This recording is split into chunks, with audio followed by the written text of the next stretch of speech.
Hi, welcome to our channel where we share the most intriguing stories. On a tranquil stretch of North Carolina's coastline, Robert Clayton had built the perfect seaside retreat, 7 pristine cottages, a private beach, and a thriving business. But peace shattered when his brash new neighbor George claimed the beach as his own. What began as an annoyance spiraled into a battle for justice. The sun cast its golden rays over the tranquil shoreline of North Carolina's coast, where Robert Clayton had built the life of his dreams. At 45, Robert was a meticulous and hard-working entrepreneur who turned his 7-acre coastal property into a successful vacation rental business. On this expansive land stood 7 charming, well-maintained cottages, each with private pools, cozy patios, and marked paths leading to a pristine private beach, a stretch of sand he painstakingly preserved for his guests' enjoyment. Robert himself lived just 10 minutes away, in a modest yet comfortable home tucked further inland. This setup allowed him to keep a close eye on his business, ensuring that every guest experienced the perfect seaside retreat. His clients appreciated his attention to detail, the sparkling pools, the freshly swept pathways, and the quiet, serene environment that came with knowing the beach was private, away from the crowds of public shores. For years, this idyllic setting remained undisturbed. Families returned summer after summer, often expressing their gratitude to Robert for offering them a slice of paradise. But everything changed when George Miller bought the neighboring property. George, a boisterous and domineering figure in his late 40s, had recently retired under a cloud of controversy from his career in high-stakes finance. Within weeks of his arrival, it became clear that George was the type of man who believed the world bent to his will. From the moment George moved in, Robert felt a subtle shift in the air. George's towering mansion, with its overly modern design and glaring floodlights, was a stark contrast to the natural charm of the area. He didn't bother introducing himself. Instead, Robert occasionally spotted him walking the property line, surveying the land like a king, inspecting his domain. The first sign of trouble came one crisp spring morning. As Robert walked the beach to clear driftwood and litter, he noticed footprints leading from the direction of George's property, cutting through one of the paths reserved for his guests. Further down, he spotted a gaudy beach chair and a discarded soda can near the water's edge. It was clear someone had ignored the private property signs posted along the fence. Robert didn't want to jump to conclusions, but a few days later, he spotted George and a group of friends lounging on his sand, laughing loudly and acting as if they owned the place. When Robert approached, George greeted him with a wide, toothy grin. "Ah, you must be the guy who owns these cottages." "Nice setup," George said, lifting his drink in a mock toast. "This beach is private property," Robert explained patiently, gesturing to the signs nearby. "It's reserved exclusively for my guests." George waved him off with a chuckle. "Relax, buddy. Beaches belong to everyone. A little sand isn't going to hurt anyone." Robert's stomach churned at the dismissiveness. "This beach is part of my property. It's not public, and I've got the deed to prove it." George's grin faded slightly, but he shrugged. "Well, I guess we'll see about that." From that moment on, George's presence loomed over Robert's once peaceful beach. Each day, his transgressions escalated. He began hosting impromptu gatherings on the sand, leaving litter in his wake. Guests staying at the cottages started to complain about the noise, asking Robert if he had opened the beach to outsiders. Despite his mounting frustration, Robert attempted to resolve the issue amicably. He approached George again, armed with documents confirming the property lines, but the man refused to back down. "Rules like that don't mean much around here," George said with a smirk.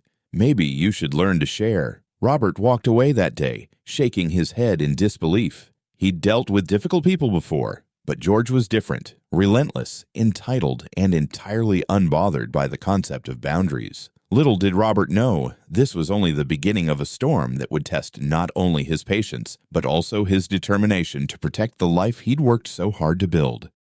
Robert's patience began to wear thin as George's casual disregard for boundaries escalated into blatant violations. It started small. George would stroll along the private beach paths as if they were his own, despite the clear, private property signs posted along every entrance. Then his guests began appearing more frequently, often occupying the beach chairs and umbrellas Robert provided exclusively for his cottage renters.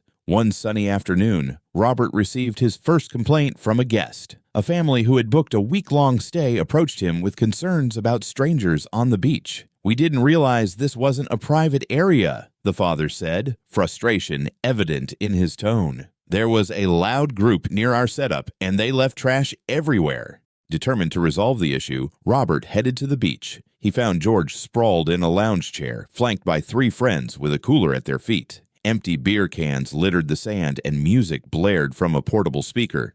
"George," Robert began firmly, "we need to talk." "Robert, join us," George exclaimed, raising a can in greeting. "This isn't a social visit," Robert replied, gesturing to the mess. "I've already spoken to you about this. This beach is private. It's part of my property, and my guests pay a premium to enjoy it without interruptions." George leaned back, unfazed. "Relax, Rob. Beaches are meant for sharing. Besides, it's not like we're hurting anyone."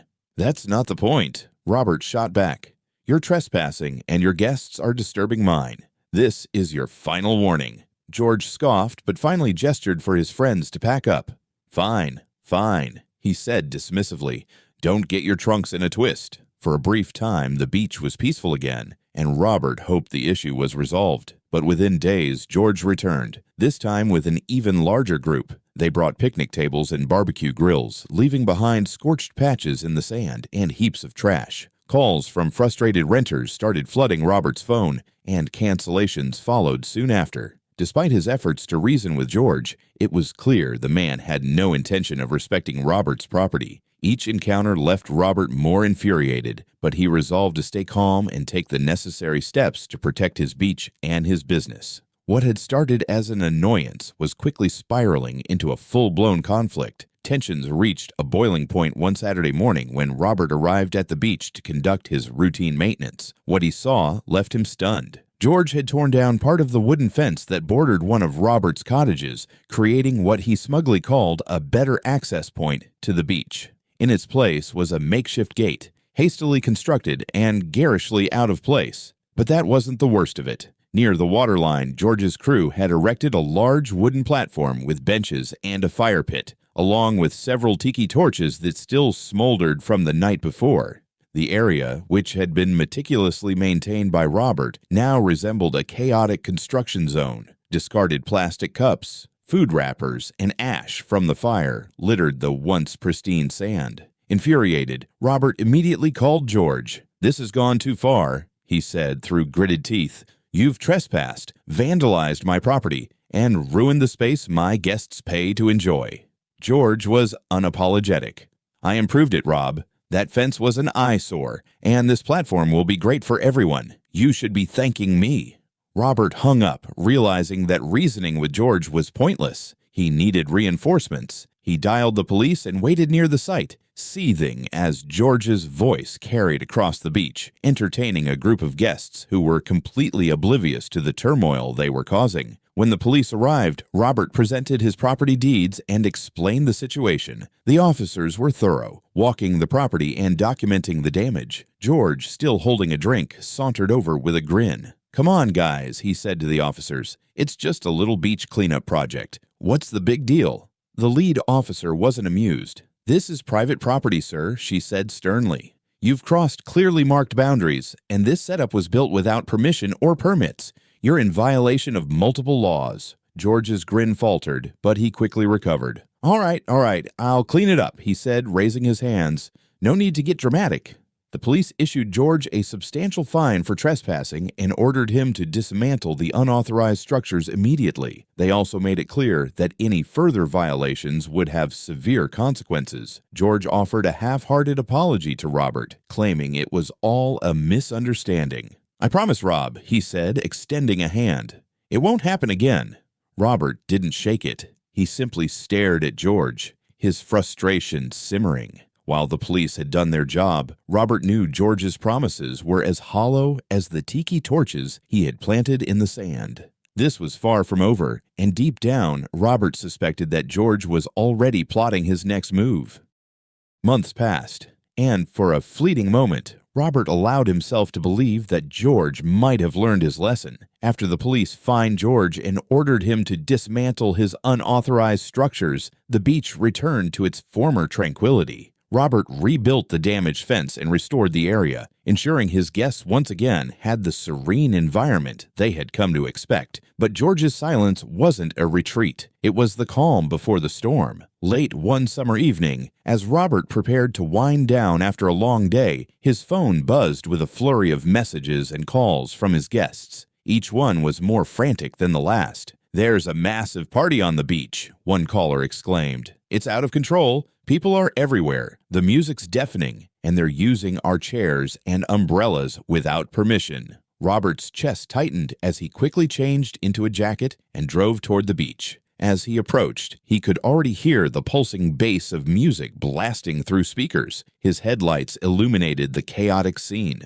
A group of over 20 people occupied the beach, drinking, dancing, and shouting. Beer cans, disposable plates, and food wrappers were scattered across the sand. Some guests had commandeered the furniture from Robert's cottages, dragging chairs and tables down to the waterline. At the center of it all was George, visibly drunk, surrounded by his friends. He waved a bottle of champagne in the air, shouting to someone as though he were the king of the coastline. Robert stepped out of his car, anger boiling in his chest. He marched through the crowd, dodging stray beach balls and sidestepping discarded trash, until he stood directly in front of George. "What the hell is this?" Robert demanded, his voice cutting through the music. George turned, his face lighting up in mock delight.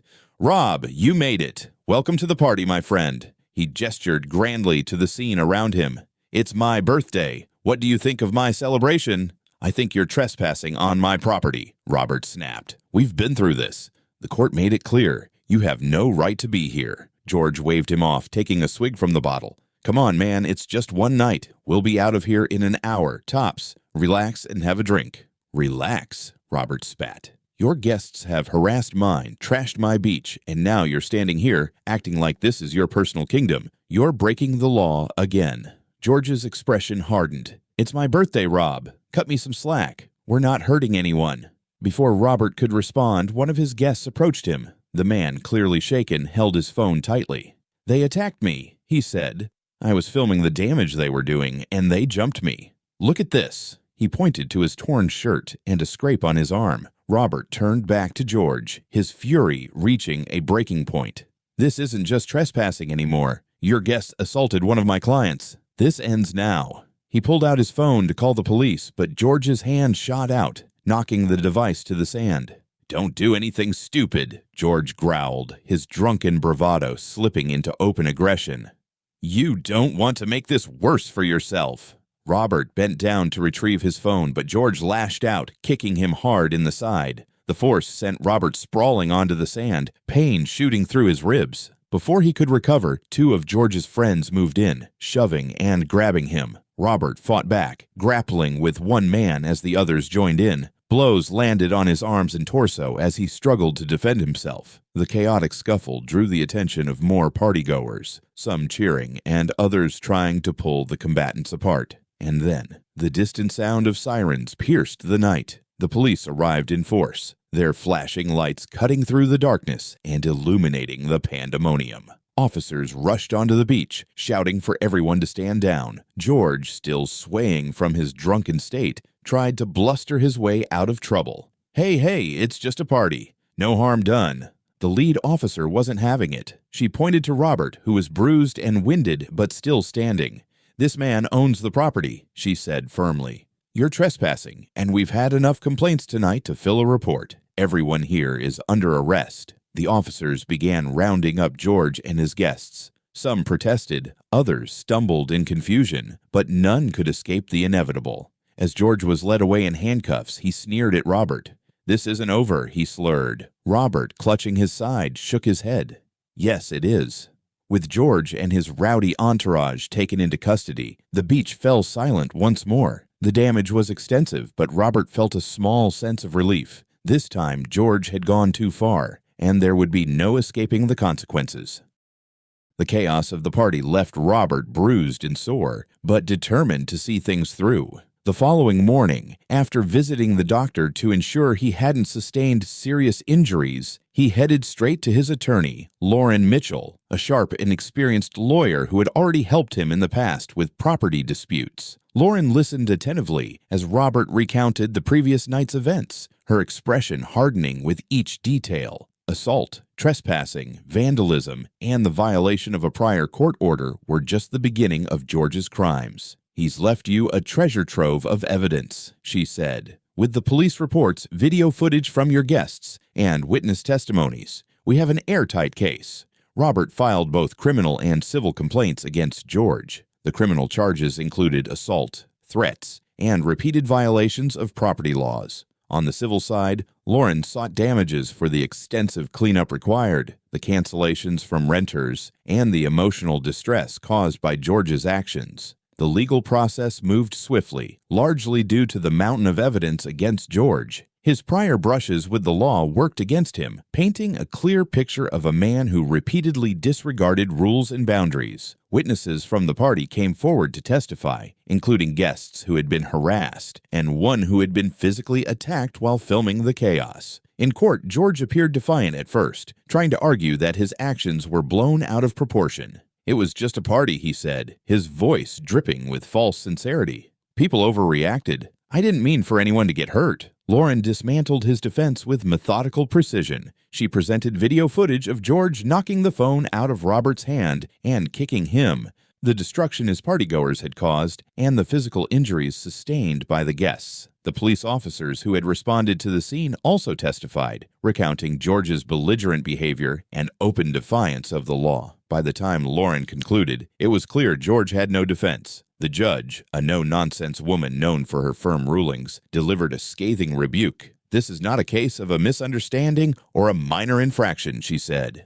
"Your actions were calculated, aggressive, and demonstrated complete disregard for the law and the rights of others. This behavior cannot and will not be tolerated." The sentence was severe, but justified. George was sentenced to 10 years in prison for assault, repeated trespassing, and violating the terms of his earlier legal agreements. Additionally, the court ordered him to pay Robert substantial damages, enough to cover the physical destruction, lost income, and legal fees. The civil ruling was so significant that George was forced to sell his mansion to cover the costs. It was a humiliating end for a man who had once boasted about his wealth and power. His friends who had joined in the assault were also sentenced, receiving 3 years each for their roles in the attack. When the verdict was announced, Robert felt a wave of relief wash over him. Justice had finally been served. For too long, George had terrorized the beach, turning what should have been a peaceful retreat into a battleground. Now he would face the full consequences of his actions.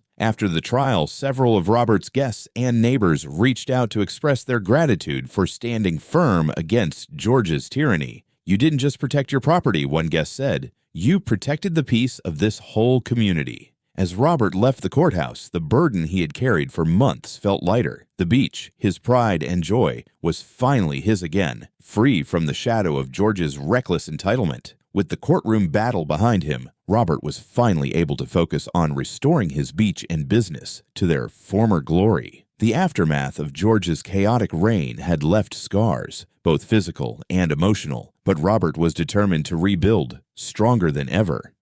The first step was repairing the damage to the beach. Contractors worked for weeks to remove the remnants of George's impromptu constructions and repair the fence he had destroyed. The scorched patches of sand from the party fires were carefully treated and restored to their natural state. Robert hired a landscaping team to replant dune grass and clean the shoreline, bringing back the pristine beauty his guests cherished. But restoration wasn't just physical. Robert also worked to rebuild trust with his renters. Many of them, shaken by the disturbances, were unsure about returning. To reassure them, Robert sent out a letter explaining the steps he had taken to ensure their safety and the legal victory that ensured George could no longer interfere. The changes were more than superficial. Robert implemented new security measures, installing discreet cameras along the beach's perimeter and enhancing the fencing to prevent further intrusions. He also hired a property manager to be on site more frequently, providing additional peace of mind to his guests. The response was overwhelmingly positive. Longtime renters expressed relief that the issue had been resolved, and many returned for another season. Word of mouth spread quickly. Robert's commitment to protecting his guests' experience earned him new clients, and the cottages were fully booked within months.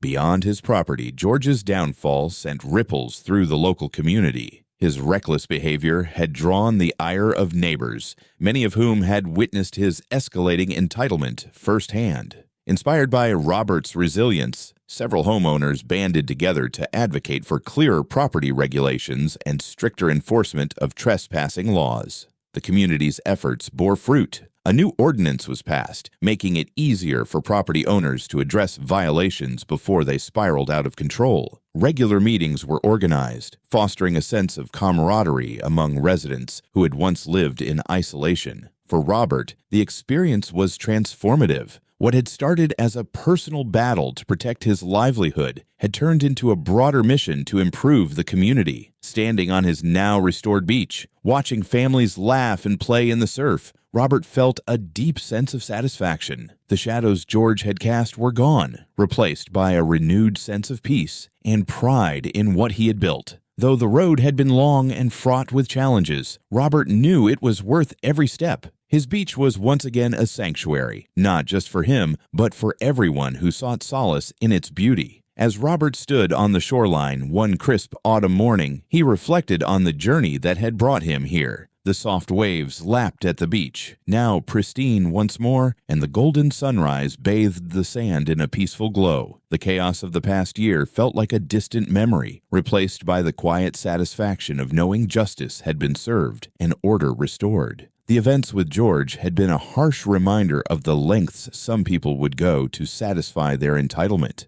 Yet, they had also shown Robert the power of persistence and standing up for what was right. Protecting his property had required not just legal action, but emotional resilience and the willingness to confront adversity head-on. More than that, Robert's battle had sparked a sense of unity in the community. His actions inspired neighbors to stand together, creating a safer, more respectful environment for everyone. The new regulations and improved relationships among property owners were a testament to the positive change that could emerge from even the most trying situations. For Robert, the greatest reward was seeing his beach alive again with joy. Families laughed, children played, and the once troubled stretch of sand had become a sanctuary once more. His business was thriving, and his reputation as a steadfast protector of his land was firmly cemented. The moral of the story was clear. Entitlement and greed might seem powerful in the moment, but they crumble in the face of steadfast resolve and justice. Respect for boundaries and a willingness to defend them weren't just personal victories for Robert, they were victories for fairness, decency, and community. As the sun climbed higher in the sky, Robert turned to head back to his home. The beach stretched behind him, a testament to resilience and the enduring power of standing up for what's right. He smiled, knowing he had preserved not just his property, but the peace and beauty it brought to so many.